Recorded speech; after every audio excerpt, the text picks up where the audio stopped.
Trust fully. Do not rely on your own insight. Acknowledge God in everything.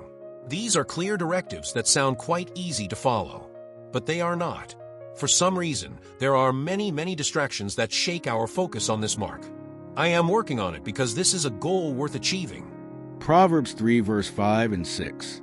Trust in the Lord with all thine heart, and lean not to thine own understanding.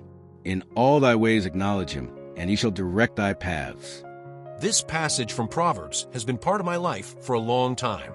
It was one of the first verses I ever memorized, and not by choice. My mother loved it deeply, and she made sure I learned it early. At the time, I didn't appreciate the value of that discipline. I saw it as a task, not a treasure. But over the years, I've come to see it as one of the most meaningful gifts she gave me. Her love for Scripture and her insistence on planting it in my heart have shaped how I approach faith, decision-making, and trust. This verse has become a familiar companion, one that continues to challenge and guide me. What strikes me now is how deceptively simple the instruction sounds. Trust fully. Do not rely on your own insight. Acknowledge God in everything. These are clear directives, but living them out has proven far more difficult than reciting them. I've noticed that when I do manage to trust more deeply, I experience a greater sense of clarity and direction. God's guidance becomes more evident, but that kind of surrender is not automatic.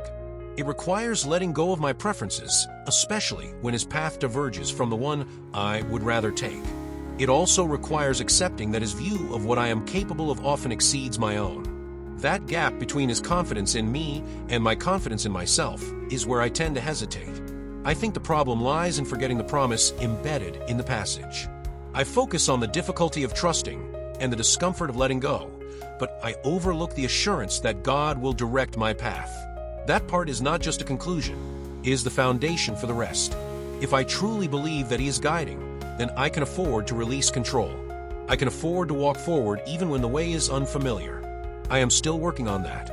I am learning to trust more fully, to lean less on my own instincts, and to remember that the path I am on is not mine to design alone. It is shaped by a God who sees farther than I do and who walks with me every step of the way. And that is my thought for the day. God bless and have a great day.